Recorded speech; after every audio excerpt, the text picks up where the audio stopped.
here's what the Illuminati could mean for the MCU. Ah, the Marvel Cinematic Universe and wildly unsubstantiated rumors. Is there a more iconic duo? I think not. While you may still be wrapping your head around which permutation of a pack of Peter Parkers might be appearing in Spider-Man No Way Home, we're looking ahead to Doctor Strange in the Multiverse of Madness. Specifically, a rumor that has been making the rounds that one of Marvel's most shadowy and secretive supergroups might be in it. The Illuminati. No, not a Chicago deep dish pizza restaurant, that's Lou Malnati's. Rather, we're talking about the coterie of Marvel Comics power brokers who were instrumental in everything from World War Hulk to the events leading up to Secret Wars.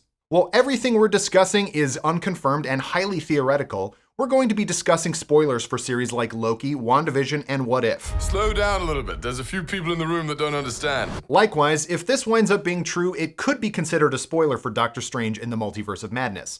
So, if you prefer to go into that movie unburdened with knowledge, make like Wong and find the nearest portal on out of here.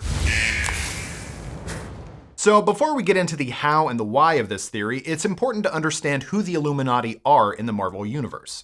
Created by Brian Michael Bendis and Steve McNiven, the Illuminati first appeared in the pages of 2005's New Avengers number 7.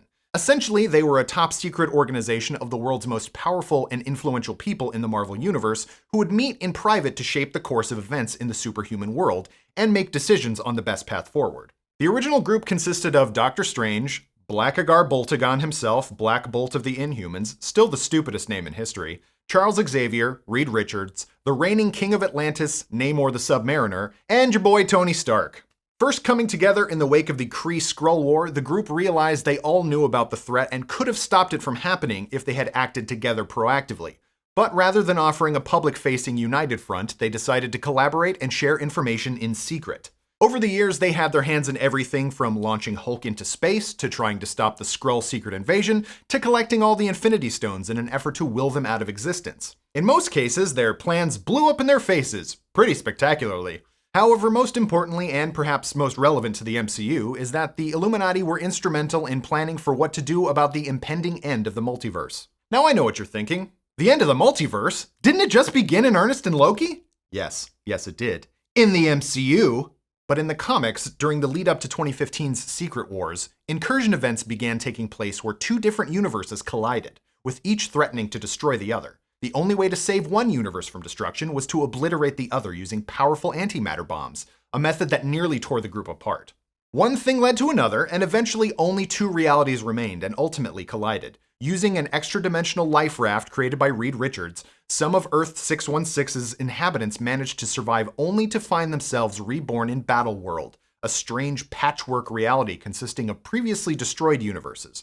Dr. Doom ruled over it as an all-powerful God King, which set the stage for the events of the Secret Wars miniseries. It's one of those massive, super comic booky events that takes years and years to set up, and it honestly feels like that's where the MCU could ultimately be heading after all the multiversal mayhem they're building up in Phase 4.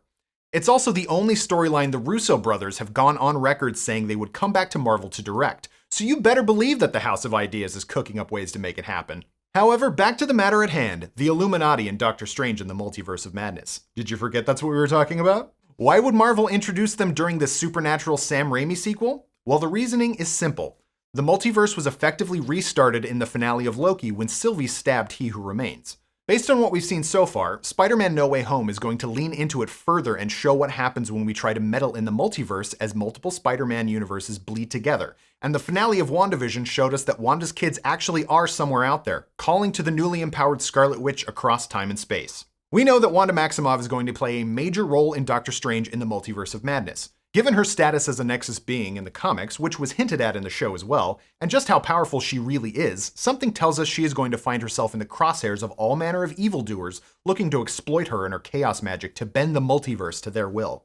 So who would be capable of stopping someone like Wanda Maximoff if she goes rogue and her powers fall into the wrong hands? Obviously, Doctor Strange is going to be responsible for helping to bring her back to the side of the proverbial angels, but this is where an organization like the Illuminati could come in. Rather than the Illuminati we know from the comics, though, this could be comprised of powerful people from across the multiverse who want to safeguard the fabric of reality from those who would seek to manipulate and damage it, including the Scarlet Witch and those who might try to use her powers for their own ends.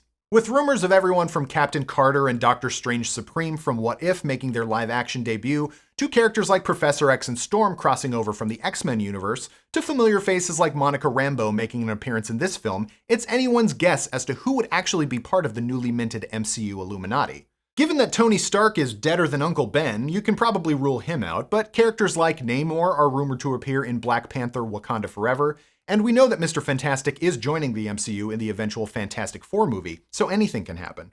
The beauty of this potential multiversal Illuminati is that you can populate it with essentially whomever you want from across any timeline and have it make sense narratively. With the introduction of America Chavez, we know our heroes will have the ability to travel through the multiverse through her star portals, so maybe we'll see a special Illuminati recruitment drive too, or we'll meet whoever survives the impending invasion by an Infinity Stone-powered Ultron on What If. But with that said, it would make sense in the grander scheme of things, given how the MCU has attempted time and time again to tell stories about unbridled power and its consequences, both controlled and allowed to run wild.